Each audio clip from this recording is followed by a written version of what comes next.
नमस्कार स्टूडेंट्स। बाजार दर्शन पाठ के प्रश्न उत्तर जो पाठ के पीछे दे रखे हैं वो आपको मैंने करवा दिए हैं। स्टूडेंट्स, ये जो चैप्टर है ये बहुत इम्पोर्टेंट चैप्टर है परीक्षा में। इसमें से हर साल प्रश्न पूछे जाते हैं, इसलिए इस पाठ के कुछ अन्य महत्वपूर्ण प्रश्न हैं जिनके ऊपर भी अपन चर्चा करेंगे और आपको ये नोटबुक में करने हैं। ठीक है, ये सभी प्रश्न इम्पोर्टेंट हैं। तो आइए पहला प्रश्न देखिए। यह व्यक्तित्व का प्रश्न नहीं, स्त्रीत्व का प्रश्न है। बाजार दर्शन निबंध के आधार पर इस कथन का आशय स्पष्ट कीजिए। देखिए, जब अपन ने चैप्टर पढ़ा था तब भी मैंने आपको ये समझाई थी लाइन, और उस समय आपको बताया था कि लेखक का पहला मित्र जब बाजार जाता है और बहुत सारा सामान लेकर आता है और लेखक कहता है कि ये इतना सामान क्यों लाए, तब वो पत्नी की तरफ इशारा करते हुए कहता है कि यह जो साथ थी, यानी इसकी वजह से ये इतना खर्चा हुआ है। तब लेखक कहता है कि यह व्यक्तित्व का प्रश्न नहीं, यह स्त्रीत्व का प्रश्न है। यानी जब घर में ज़्यादा खर्चा होता है और व्यक्ति उसका दोष स्त्री को दे देता है, तो यह दोष किसी एक स्त्री को नहीं बल्कि समूची स्त्री जाति को जाता है। हमें ऐसा नहीं करना चाहिए। अब देखिए आपको उत्तर क्या लिखना है। आपको उत्तर में लिखना है, यह व्यक्तित्व का प्रश्न नहीं, स्त्रीत्व का प्रश्न है, पूर्ण विराम। इस कथन का आशय है कि जब व्यक्ति अनावश्यक सामान खरीदता है और उसका दोष पत्नी को या औरत को देता है, तो यह दोष किसी अकेली औरत का नहीं बल्कि समूची औरत जाति का होता है। हमें ऐसा नहीं करना चाहिए, क्योंकि हम सामान तो खुद खरीदते हैं और उसका दोष स्त्री को दे देते हैं, जो गलत है। ऐसा नहीं करना चाहिए। दूसरा प्रश्न है कि बाजार दर्शन निबंध में लेखक ने बाजार के जादू की क्या मर्यादा बताई है।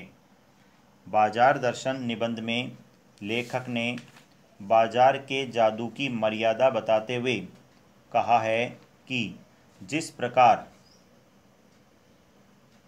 चुंबक का जादू लोहे पर चलता है, उसी प्रकार बाजार के जादू की भी एक मर्यादा है। जब व्यक्ति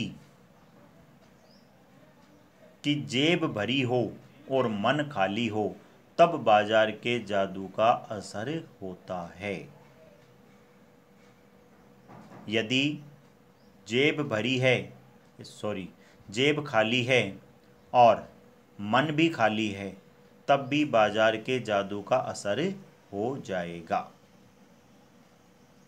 तीसरा प्रश्न है, बाजार का जादू चढ़ने और उतरने पर व्यक्ति की स्थिति कैसी होती है, स्पष्ट कीजिए। बाजार का जादू जब व्यक्ति पर चढ़ता है, तब वह बाजार के आकर्षण में फंसकर अनावश्यक वस्तुएं खरीद लेता है और वह सोचता है कि ये सभी वस्तुएं उसके आराम को बढ़ाएगी।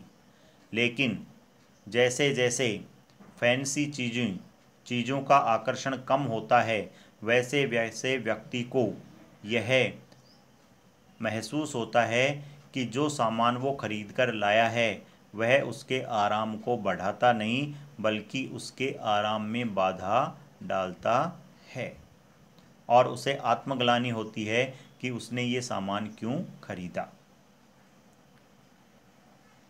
चौथा प्रश्न है, लेखक ने बाजार को शैतान का जाल क्यों कहा है। बाजार दर्शन निबंध में लेखक के मित्र ने बाजार को शैतान का जाल कहा है। जिस प्रकार एक शिकारी या शैतान जाल फैलाकर अपने शिकार को उसमें फंसा लेता है, उसी प्रकार बाजार भी सुंदर सुंदर वस्तुओं के आकर्षण से ग्राहकों को अपनी ओर आकर्षित करके फंसा देता है। इसलिए बाजार को शैतान का जाल कहा है। 5वां प्रश्न है, बाजार के बाजारूपन से आप क्या समझते हैं? बाजार में जो कपट और भ्रष्टाचार का आचरण है उसे ही बाजार का बाजारूपन कहा जाता है। जिन व्यक्तियों को यह पता नहीं कि उन्हें क्या खरीदना है, या जो व्यक्ति बिना सोचे समझे अपनी परचेजिंग पावर के हिसाब से सामान खरीदते हैं, वे लोग बाजार का बाजारूपन बढ़ाते हैं, अर्थात बाजार में कपट के आचरण को बढ़ाते हैं। 6वां प्रश्न है, किस प्रकार के बाजार मानवता के लिए विडंबना है? किस प्रकार के बाजार मानवता के लिए विडंबना है? तो देखिए, जब आपको पाठ पढ़ाया था तब आपको बताया था कि जो बाजार ग्राहकों का शोषण करते हैं वो बाजार मानवता के लिए विडंबना है।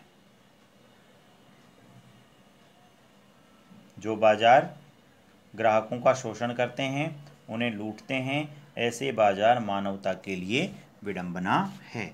तो ये 6 प्रश्न आपको अतिरिक्त एक्स्ट्रा में और करने हैं। धन्यवाद। अगले वीडियो में, अगली क्लास में एक नया चैप्टर हम शुरू करेंगे। धन्यवाद।